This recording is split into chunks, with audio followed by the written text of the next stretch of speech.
سید مبارک شاہ بغدادی رحمۃ اللہ علیہ کی تو تمنا یہ تھی کہ دنیا میں کوئی قرآن کے علاوہ باقی نہ رہے،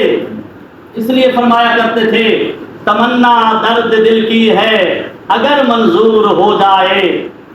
تمنا درد دل کی ہے اگر منظور ہو جائے، نہ رہ جائے زمانے میں کوئی نافرمان محمد کا، ہر مومن کا سینہ کلام اللہ سے پرنور ہو جائے۔ مبارک شاہ بغدادی کی یہ دعا ہے اگر منظور ہو جائے، یہ وہ دعا ہے۔ تو اللہ نے ہمیں بھی اسی دولت سے مالا مال فرمایا، اللہ نے ہمیں بھی وہیں سے یہ قرآن نصیب فرمایا، تو وہ ہمارے محسن ہیں کہ اللہ نے ان کی برکت سے، ان کے بنائے ہوئے مدرسے سے اللہ نے ہمیں اس نعمت کو عطا فرمایا۔ اور یقیناً یہ آج انہی کا فیض ہے کہ آج اسی لیے یہ باتیں قرآن مجید کی بار بار ہو رہی تھی تاکہ آپ کو پتہ چلے کہ قرآن کی عظمت اور شان کیا ہے۔ آپ سکول کی طرف زور دیتے ہیں اور کتنی کلاسیں پڑھ کے اس کے بعد بھی دھکے کھاتے پھر رہے ہیں، کوئی نوکریاں نہیں، لیکن جو صحیح معنی میں قرآن والے ہیں اور علم والے ہیں اللہ ان کو اکیلا نہیں چھوڑتا،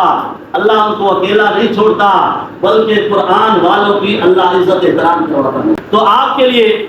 یہ عظیم خوشخبری ہے کہ اللہ نے آپ کے اسی علاقے میں سے کئی بچوں کو اس قرآن کی دولت سے مالا مال فرما دیا ہے۔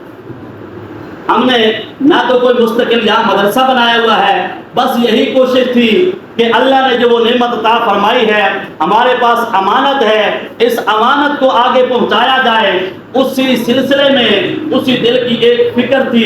وہی ایک پڑن تھی کہ اس قرآن کی نعمت کو آگے پہنچایا جائے۔